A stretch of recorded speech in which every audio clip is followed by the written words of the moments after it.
Hey guys, this is Matthew. I hope everyone is doing good. And it's been quite some time that I've made any type of videos. And I hope everyone is doing well. And the first thing I want to say is, guys, I need your prayers. I need some prayers. I need a lot of prayers.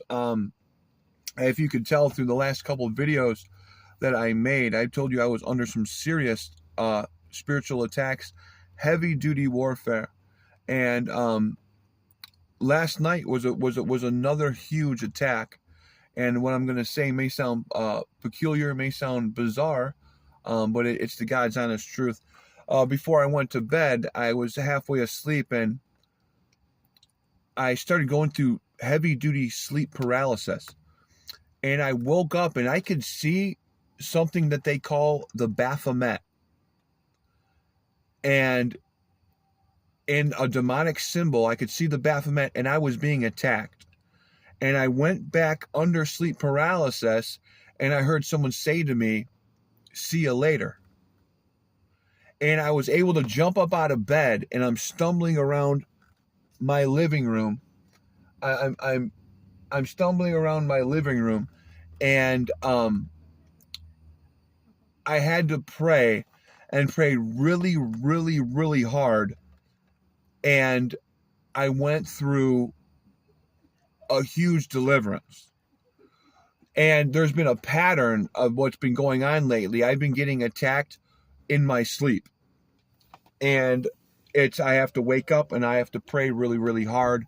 And it's to the point where I'm kind of isolated, and I'm just under constant barrage of witchcraft attacks. But I'm always delivered out of it, and then it seems like it comes right back. It's like I'm in a heavy duty battle. So I would really, really appreciate it if you guys would seriously keep me in some serious prayers. Pray for me on a daily basis, and I would greatly, greatly appreciate it. And there's a couple things I did want to share from the Bible. And first thing we're going to go to is Psalms 41. We're going to go to Psalms 41. Psalms 41, we're going to do 1 through 4. Psalms 41, 1 through 4. Blessed is he that considereth the poor. The Lord will deliver him in his time of trouble. The Lord will preserve him and will keep him alive, and shall be blessed upon the earth, and thou wilt not deliver him unto the will of his enemies. The Lord will strengthen him upon his bed of languishing, and thou wilt make his bed, and thou wilt make all his bed in his sickness. I said, the Lord be merciful unto me, heal my soul, for I have sinned against thee. My enemies speak evil of me. When shall he die, and when shall his name perish? I'm going to stop right there. The thing I want to focus on is Psalms 41:1. Blessed is he that considereth the poor. The Lord will deliver him out of his time of trouble. And then we're going to jump over to Matthew 25.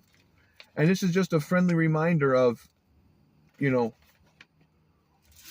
1:27, basically. Pure religion to Abba Father is to help the orphan and widow in times of distress and stay unblemished from the world. This is about being caring. This is about being giving. This is about having charity. And let's see what the Messiah said, how he feels about people that do Psalms 41 and James 1:27. Let's go to Matthew 25. And we're going to go to Matthew 25, and we're going to start in 34. I'm sorry, we're going to start in 25:33. And these are in red. These are the red words. And he shall set up sheep on his right hand, and the goats on his left. Then shall the king say unto them on his right hand, Come ye, blessed of my Father, inherit the kingdom prepared for you from the foundation of the world. For I was hungered, and you gave me meat. I was thirsty, and you gave me drink. I was a stranger, and you took me in. Naked, and you clothed me. I was sick, and you visited me. I was in prison, and you came to me. Then shall the righteous answer him, saying, Lord, when did we see you hungered? When did we feed thee, or thirsty, or give thee drink? And when did we see thee a stranger, and took thee in, or naked, and we clothed thee? Or when we saw thee, came sick in prison, or come unto thee? And the king shall answer them, saying, Verily I say unto you, inasmuch as you did for the least of them, my brethren, you have done it unto me. Then he will say unto them on the left hand, Depart from me, ye cursed, into everlasting fire prepared for the devil and his angels. For I was hungered, and you gave me no meat. I was thirsty, and you gave me no drink. I was a stranger, and you took me not in. Naked, and you clothed me not. Sick and in prison, and you visited me not.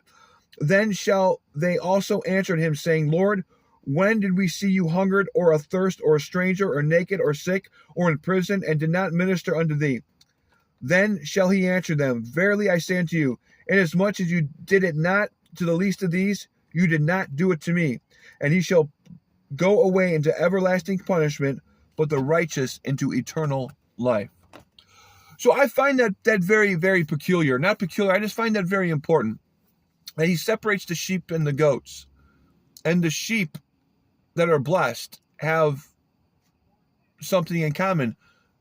He said, I was in need and you gave to me. I was thirsty, you gave to me. And I believe that's very revealing. When you read more into the Bible, you read Psalms 41, you read Isaiah 58.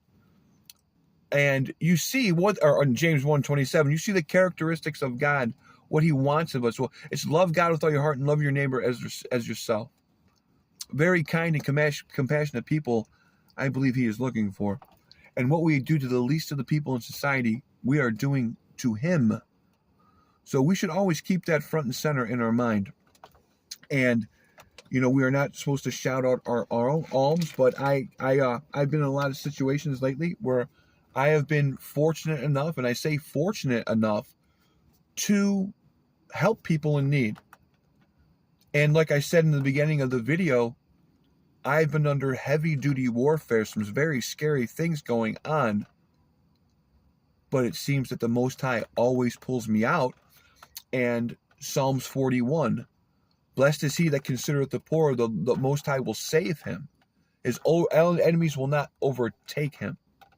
And I testify of this principle. I try to help people and pray for people in need and do the very best I can. And I come under some horrific attacks, but there's always a light at the end of the tunnel. So I just wanted to share that little tidbit with you. I'm sorry, guys. I know I was making videos there every day, but it's just been incredibly hard spiritual warfare that the enemy himself is coming after me. And it's like I'm in a very hard battle right now. And I just pray you guys keep praying for me. Please keep praying for me. We are waiting for the glorious appearing of the Messiah. Remember how he's coming back. He's going to come back. He's going to have a glorious appearing. And people are going to change in the twinkling of an eye. That's how he is coming. He's going to have a glorious appearing. And other people will change when he appears. So that's how he's coming. And I know there's some things on the world stage right now that people might be saying, oh, Messiah here and Messiah there. But remember what's going to happen when he appears. It's going to be a glorious appearing. And people are going to change in the twinkling of an eye. Daniel 12, at that time shall Michael stand up. There'll be a time of trouble. And the wise will shine as the stars of the firmament. We're waiting for that blessed hope, that glorious appearing. For the Lord himself will descend with heaven from a shout, with the voice of an archangel. So, guys, we are waiting. We are anxiously awaiting, and I pray that you are working your salvation out with fear and trembling, as I am.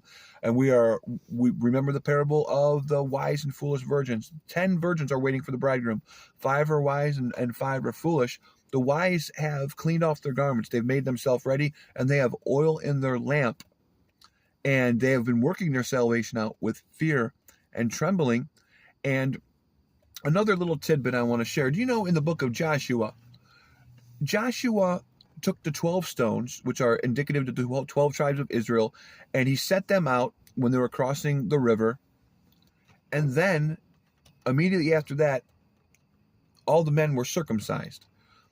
And I just find that here in the end times, the 12 tribes of Israel, that's 144,000.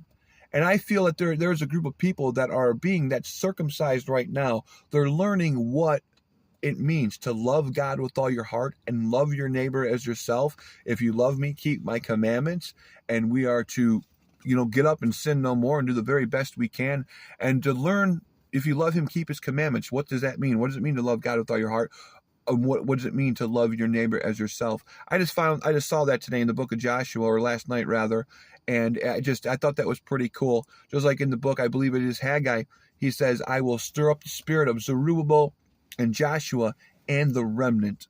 And that's kind of been a foreshadow throughout the entire Bible, that end time group harvest, that proverbial 144,000 that are coming to Christ in these last days. It's very evident when you look at this outpouring that I believe that started in 2019, really heavy, when all that stuff started going down, when the pandemic happened. Just something else I wanted to throw in there. So the wise virgins, I feel, are being circumcised in their heart. They're learning what it means to keep the commandments of God. What does he expect from us? What is the protocol? What is the procedure? What is it supposed to look like? And what are we supposed to be doing? Well, we're supposed to be the good Samaritan that goes the extra mile.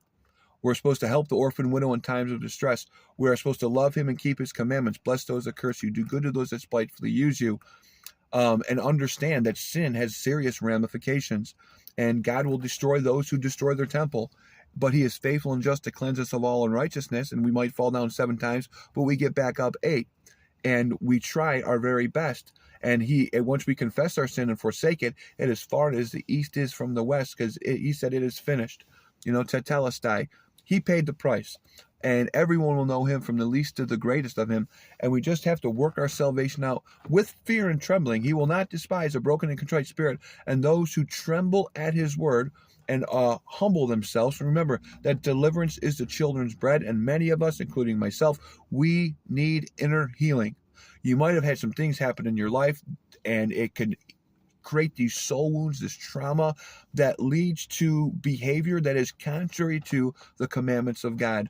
And that can actually look like people can actually have their brain chemistry changed from trauma. They can actually have a very hard time with certain things. And deliverance is the children's bread, and he is the same yesterday, today, and forever. And the faith the size of a mustard seed can move many things, and can move him. And I'm telling you, he's a good physician, and I testify of him. He is the truth, he is the life, and he is the way. And I pray that you guys are doing most excellent.